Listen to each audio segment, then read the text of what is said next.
At this time we had our son, and she was taking our son with us. And I remember he chewed on Brian's knee pad or kick pad. But I was like, Brian was thanks, kid.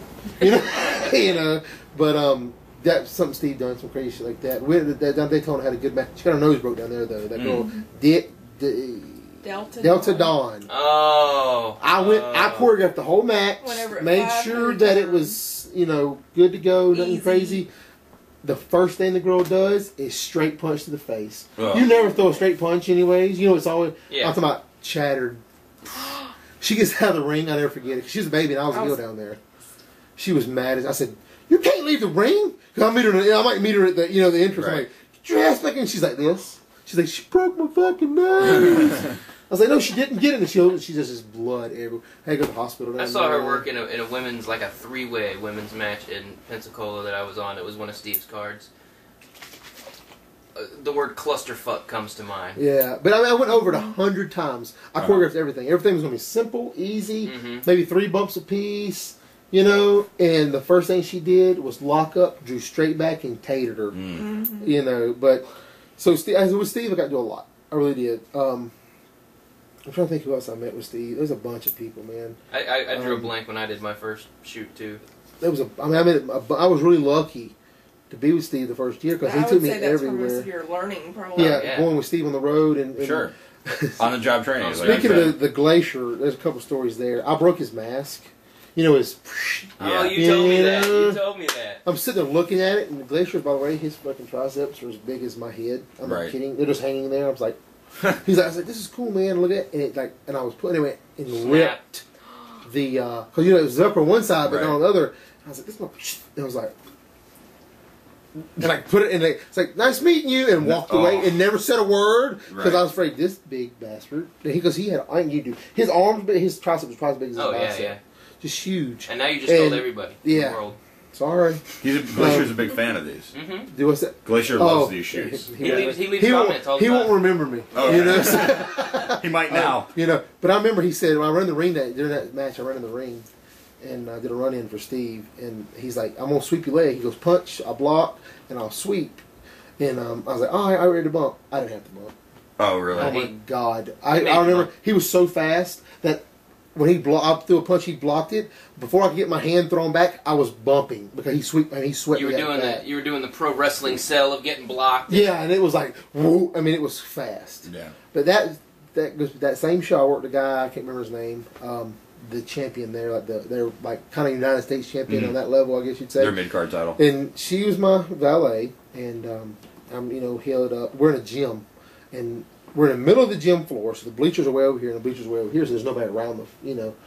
And I remember I picked him up and slammed him, and I look out the corner of my eye, and because she had slapped the guy, and I worked him before, like a show before, somewhere in Georgia, and he told her, next time don't pull your slap, you just slap and be okay. Well, she slapped literally the taste out of his mouth. I was like, I felt bad for the guy. You know, I was like, oh.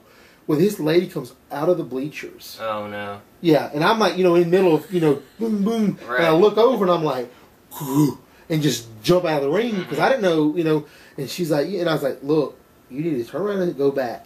Well, then here comes her mother. So I have 2 women. Was it his family? No, his favorite fans. Number 1 fan. Yeah, And security's done nothing yet. Like, they haven't stepped in.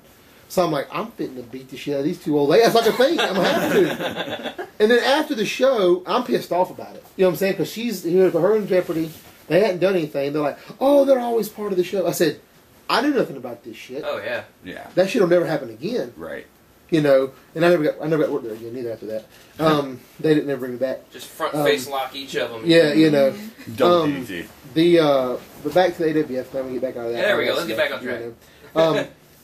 I got a phone call from Curtis. His name's Kurt Stout. His work name is Curtis Leroy. He does I think you've met him before, Jerry. He's at my show in Crush You. He does kind of does a crazy gimmick. He's got bald head, older guy, big ass nose. That'll explain him. Anyways, he's a good friend. I can say he's a good friend of mine in this business. He calls me up. Didn't know him. Never. He said, "Hey, we're interested in bringing you over here, but we want to know if your wife can come too. We want her to be kind of like the Sable at the time. How Sable was big in WWE. How she was kind of like the boss of, you know what I'm saying, that one time. Kind of used her in that same role as kind of the commissioner type thing, you know. And they're like, we want to bring you in, and we don't know what's going to cost and all. And I was like, well, you know, let me think about it. And well, I called back like 2 days later or so, and he's like, well, we had a meeting. This is where all the bullshit comes. That's all the bullshit people made up about me. Right. And it was Yakko Romo, Sin. Yaco Romero. Whatever Yaco his name Romero, is. yeah. You know, nothing against this guy now because what happened to him at the time. If I could go, I'd beat the fuck out of him. Right. You know, for lying. Because with the lies he told him, it was bullshit. Right. Him, Forsaken a little bit. His name's Josh Lawson, I think. Forsaken and Jason Hero was another guy. These three guys, they went to AWF whenever it opened with Luscious Larry ran it. Right.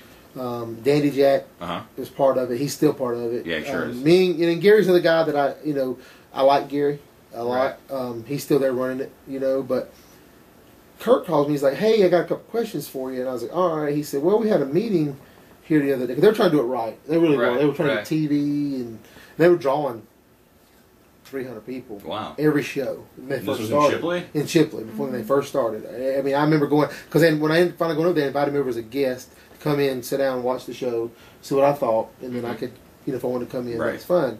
But Yakko Romo, mostly him, and Jason Hero, told Larry, Kurt, and Gary that me and her were meth heads, one, that I had approached Sin, I think his running name is Yakko or Yaki or something like that, that I had approached him and asked, now y'all know who Kimberly is?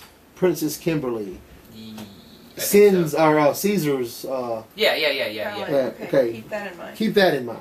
Okay, I call her Teeth. If you get my drift, you know her grill's kind of jacked up. I got a problem saying that. You know, that's she's another one that's been, she's been trained by more people than I think more people took her money than her and what's the other one? Hellcat. I took more of her money, their money. Steve took the money. Bobby took the money. Savage took the money. Not too. I'm trying to train them, but they never learn. You know what I'm saying? I'm not in a bad way. They just never learn. You know, after so long, you give up. You quit spending money. You know. But anyways, they approached them. We tried to approach them to switch.